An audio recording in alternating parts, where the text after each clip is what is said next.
इस कहानी की शुरुआत 1997 वाशिंगटन में, जहां हम केट मार्टिन नाम की एक औरत को देखते हैं जो अपने बेटे जेसी को लेकर अपने माता पिता जीन और बर्निस से मिलने जा रही थी। दरअसल जेसी अपने नाना जीन के साथ शिकार पर जाने वाला था, जिसके लिए जीन भी बहुत खुश थे और वह सुबह से उनके आने का इंतजार कर रहे थे। उनके आते ही जीन कहते हैं कि उन्हें अपने सफर पर निकलना चाहिए, इसलिए बर्निस जल्दी से उन दोनों के लिए खाना पैक कर देती है और फिर यह दोनों जंगल की तरफ निकल जाते हैं। मंजिल पर पहुंचकर जीन एक जगह अपनी गाड़ी पार्क कर देता है और फिर वो ट्रंक से बंदूक निकालकर जेसी को देता है। थोड़ा आगे जाकर वह अपनी बंदूक को निशाने पर रखते हैं और फिर एक हिरण उन्हें नजर आया। ग्रैंडपा जीन जेसी से उस पर गोली चलाने को कहते हैं। जेसी निशाना लगाता है और हिरण को घायल कर देता है। फिर यह दोनों उस हिरण के पीछे जाने लगते हैं। यह लोग थोड़ा ही आगे गए थे, लेकिन जेसी को भूख लग रही थी, इसलिए वह एक जगह रुककर अपना सैंडविच निकालने लगता है। इस बीच जीन उससे आगे निकल गया था। वो उस हिरण को ढूंढ लेता है, जिसे देखकर वह बहुत खुश होता है, लेकिन जब वह पीछे मुड़कर देखता है तो जेसी वहां नहीं होता। वो हिरण को मारकर जेसी को ढूंढने लगता है।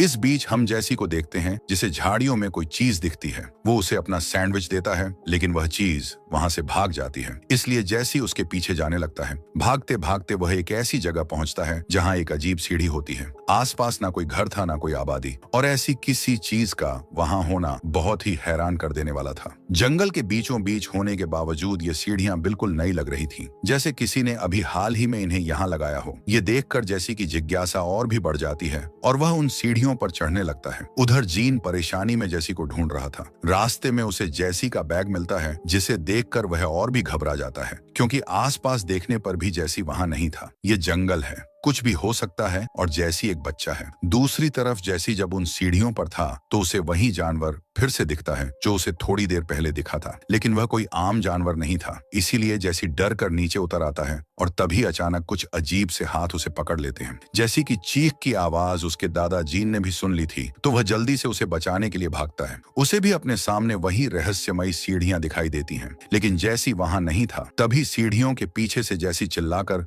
उसे बुला रहा होता है। वहां एक दरवाजा था जहां से कोई जेसी को अंदर खींचने की कोशिश कर रहा था। जीन उसे बचाने के लिए उस चीज पर गोली चलाता है, लेकिन वो चीज जीन को भी अंदर खींच लेती है। अब कहानी 20 साल बाद की दिखाई जाती है, जहां हम दो भाइयों जॉश और निक को देखते हैं, जो इन्हीं जंगलों में हकिंग पर जाने वाले थे। रास्ते में वह एक जगह सामान लेने के लिए रुकते हैं। वहां की स्टोर ओनर से उनकी कुछ बातें होती हैं, जिससे उसे पता चलता है कि यह लोग पास के जंगलों में हकिंग पर जा रहे हैं। स्टोर ओनर उन्हें सावधान करता है कि रेड मून के समय कई लोग इन जंगलों में खो चुके हैं, इसलिए उन्हें ध्यान रखना चाहिए। जॉर्ज को उसकी बातों पर भरोसा नहीं था, मगर निक देखता है कि उस कैफे में कई मिसिंग लोगों के पोस्टर लगे हुए हैं। वह थोड़ा घबरा जाता है। खैर, जब यह लोग अपनी मंजिल पर पहुंचते हैं तो रिबेका और जॉर्डन उनका इंतजार कर रहे होते हैं, जो एक कपल है। इस सफर पर उनका एक और साथी आने वाला था, मगर उसकी जगह डग नाम का लड़का आया, जो किसी को पसंद नहीं था, क्योंकि वह कोई बात गंभीरता से नहीं लेता था। उसे बस इस ट्रिप के बारे में पता चला और वह भी चला आया। हालांकि डग पहले इनका दोस्त रह चुका है, इसलिए उसे मना भी नहीं कर सकते थे। इसीलिए यह लोग अपने बैग्स पैक करके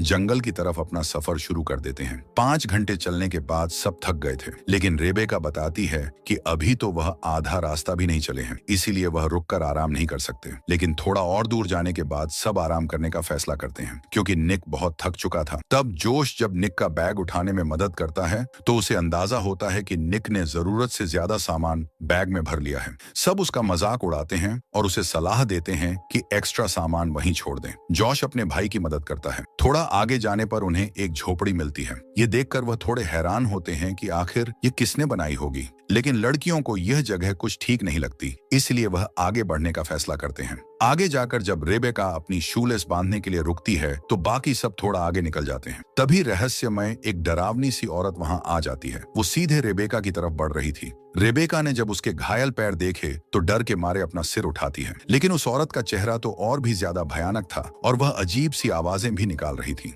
रेबेका बहुत डर गई थी, लेकिन जब उसने दोबारा ऊपर देखा तो वह डरावनी औरत गायब थी। रेबेका भागकर अपने दोस्तों को बुलाती है। वह सब दोबारा उसी झोपड़ी के पास पहुंचते हैं, मगर इस बार उसके अंदर वही डरावनी औरत पहले से मौजूद थी। रेबेका चिल्लाने लगती है। उसके दोस्त आगे निकल गए थे, मगर उन्होंने उसकी चीखें सुन ली। वो उसके पास जाकर देखते हैं कि रेबेका बहुत डरी हुई है। रेबेका सबको उस औरत के बारे में बताने की कोशिश करती है, लेकिन सबको लगता है कि शायद वह ज्यादा थक चुकी है, इसलिए उसे भ्रम हो रहा है। डग उसकी बात बात का मजाक उड़ाकर थोड़ा आगे निकल जाता है। लेकिन निक को थोड़ी चिंता होती है क्योंकि उस स्टोर ओनर ने भी उन्हें यहाँ आने से मना किया था। तभी वह सब डग की चिल्लाने की आवाज सुनते हैं। वह भागकर देखने जाते हैं तो उन्हें जमीन पर डग के कपड़े मिलते हैं, लेकिन डग वहाँ नहीं होता। तभी डग पानी से निकलकर उन पर हंसने लगता है, मगर उसका यह मजाक उसी पर उल्टा पड़ जाता है जब वह देखता है कि उसके शरीर पर बहुत सारी लीचेस चिपकी हुई हैं। जॉर्डन लाइटर की मदद से उन्हें हटाने की कोशिश करती है, जिसके बाद वह सब फिर से आगे बढ़ जाते हैं। थोड़ा आगे जाने पर उन्हें किसी आदमी की आवाज सुनाई देती है जो बहुत ही डरा हुआ और गुस्से में था।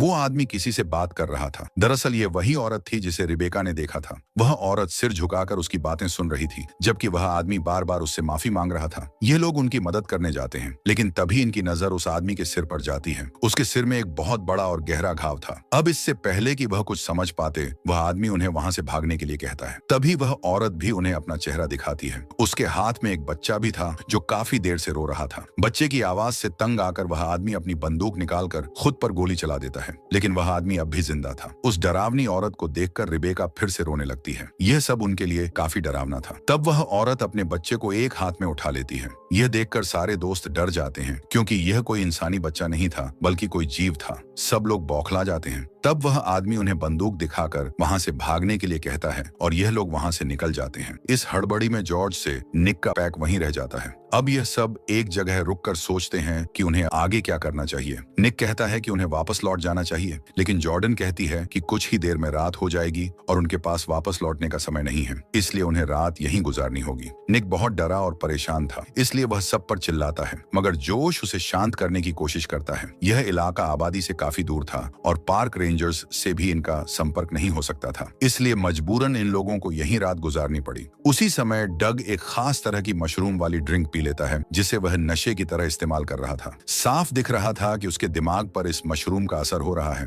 रात होते ही सब अपने अपने टेंट्स में सोने चले जाते हैं, लेकिन जॉश कहता है कि वह बाहर बैठकर पहरा देगा। अब जब सब सो रहे थे तो तभी कोई डग का स्लीपिंग बैग खींचने लगता है। क्योंकि डग नींद में था, वह सपने में खुद को और जॉर्डन को देख रहा था, लेकिन जैसे ही उसकी आंख खुलती है वह अपने ऊपर एक राक्षस को देखता है जो डग के शरीर को नोचने लगता है। डग को अंदाजा भी नहीं था कि वह राक्षस उसे कितनी दूर ले आया है। दर्द के मारे वह चिल्लाने लगता है। उसके दोस्त ये आवाजें सुन लेते हैं और जब उन्हें पता लगता है कि डग गायब है तो उन्हें चिंता होने लगती है। उसका स्लीपिंग बैग गायब था। वहां घसीटने के निशान थे, इसलिए वह लोग उन निशानों का पीछा करने लगते हैं। चलते चलते उन्हें डग का एक जूता मिल जाता है और फिर उसका स्लीपिंग बैग जो फाड़ा हुआ था। जॉर्डन कहती है कि जरूर ये किसी जानवर का काम होगा। निक भड़क जाता है और पूछता है किस तरह के जानवर का, मगर जॉर्डन को कोई अंदाजा नहीं था। ना वहां डग था, ना उसकी लाश। रिबेका कहती है कि उन्हें शॉर्टकट लेकर यहां से निकलना होगा ताकि वह पास के रेंजर स्टेशन तक पहुंच सके। जोश कहता है कि जब तक वह डग को ढूंढ नहीं लेते उनमें से कोई भी नहीं जाएगा, क्योंकि रिबेका नक्शा लाना भी भूल गई थी, इसलिए वह कोई भी जोखिम नहीं ले सकते थे।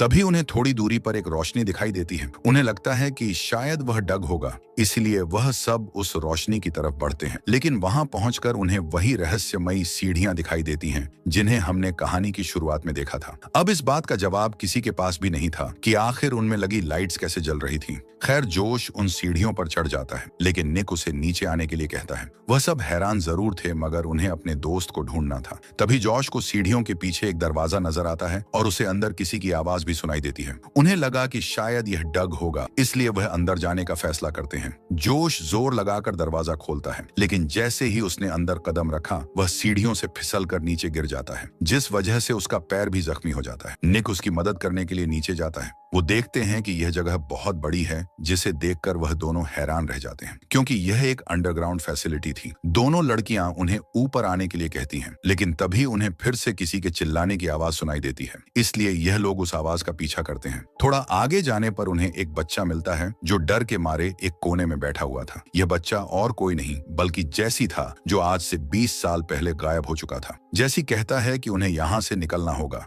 वरना वह हमेशा के लिए यहीं फंस जाएंगे, क्योंकि यहाँ से निकलने का रास्ता हमेशा बदलता रहता है। जॉश और निक कहते हैं कि उन्हें बाहर निकलने का रास्ता आता है। खैर, यह लोग आगे बढ़ते हैं। एक जगह छोटा जैसी रुक जाता है, क्योंकि उसने कुछ देखा। जब जोश और निक उसके पास आए और सामने की तरफ रोशनी की, तो उन्होंने भी एक भयानक जीव को देखा। सब लोग भागने लगे और अंत में वो उस दरवाजे के करीब पहुंच गए। जोश कहता है कि शायद वह चीज चली गई है, मगर अचानक पीछे से हमला करके वह राक्षस जॉश को मार देता है। निक अपने भाई को नहीं बचा सका, मजबूरन उसे भी बाहर आना पड़ा। वो बहुत दुखी था उसके साथ अब जैसी भी बाहर आ चुका था। अपने भाई की मौत से निक पूरी तरह टूट चुका था। दोनों लड़कियां उसे भागने के लिए कहती हैं, मगर निक वहीं लेट जाता है। तभी वह राक्षस जोर जोर से दरवाजा तोड़ने की कोशिश करने लगता है। अपनी जान बचाकर इन लोगों को वहां से भागना पड़ा। भागते भागते निक एक गड्ढे में गिर जाता है। जहां बहुत सारी लाशें पड़ी थी, वहां उन्हें डक की लाश भी मिलती है। ये देखकर सबके होश उड़ जाते हैं। अब उन्हें किसी भी तरह वहां से निकलना था, इसलिए वह बिना रास्ता देखे वहां से भागने लगते हैं। तभी रेबेका एक ट्रेलर देखकर रुक जाती है जो वहां पार्क किया हुआ था। वह चारों जल्दी से उसकी तरफ भागते हैं, लेकिन जैसे ही रेबेका अंदर जाने वाली होती है, वह राक्षस उसे पकड़ लेता है और इससे पहले कि उसके दोस्त कुछ कर पाते, वो राक्षस उनकी आंखों के सामने रेबेका को मार देता है। रेबेका का खून देखकर निक को अंदाजा हो जाता है कि अब वह नहीं बच पाएंगे, इसलिए वह जल्दी से ट्रेलर का दरवाजा बंद कर देता है। जैसी कहता है कि यह राक्षस उन्हें जिंदा नहीं छोड़ेगा, क्योंकि वह हमेशा भूखा रहता है और उसे अपने बच्चों को खिलाने के लिए शिकार करना पड़ता है। एक बार जब वह किसी इंसान की गंध सूंघ ले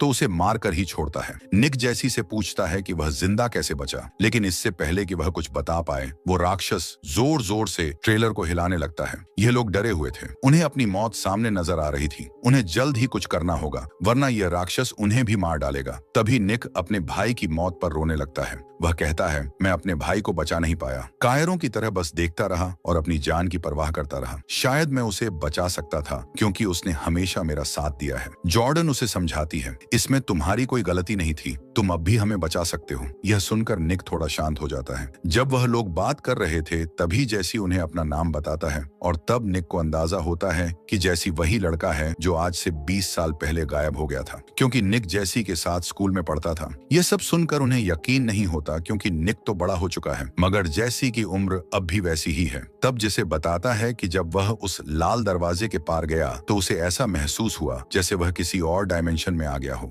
वह बताता है कि उन्हें कई बार वहां से निकलने के रास्ते मिले, लेकिन वह कभी बाहर नहीं निकल पाए, क्योंकि वह राक्षस हमेशा उनके इंतजार में रहता था और वह दरवाजा अपनी जगह बदलता रहता था। इसका मतलब ये हो सकता है कि जैसी ने शायद टाइम ट्रेवल किया या उसके लिए समय बहुत धीमा गुजरा। यकीन करना मुश्किल था, मगर इस फिल्म में बहुत कम सवालों के जवाब मिलते हैं। कुछ देर बाद जॉर्डन को एहसास होता है कि बाहर शांति है। शायद वह राक्षस अब यहाँ से जा चुका है, इसलिए उन्हें बाहर जाकर देखना चाहिए। निक उसे रोकता है, लेकिन जॉर्डन समझाती है, हम हमेशा के लिए यहाँ छिप कर नहीं रह सकते। ड्राइवर के कैबिन से जॉर्डन को एक राइफल मिलती है, साथ ही कुछ बुलेट्स भी। अब निक और जॉर्डन बाहर जाते हैं, जबकि जैसे ही कुछ बर्तन बाहर फेंकता है ताकि वह राक्षस आकर्षित हो। जैसे ही वह राक्षस उनकी तरफ मुड़ता है, जॉर्डन की बंदूक जाम हो जाती है। बड़ी मुश्किल से वह एक गोली राक्षस पर चलाती है, लेकिन उसका कोई असर नहीं होता और वह एक ही झटके में जॉर्डन को बुरी तरह जख्मी कर देता है। निक जल्दी से ट्रेलर का दरवाजा बंद कर देता है ताकि वह राक्षस अंदर ना आ पाए। निक बहुत ज्यादा गुस्से में था, उसने अपने सारे दोस्तों को खो दिया था।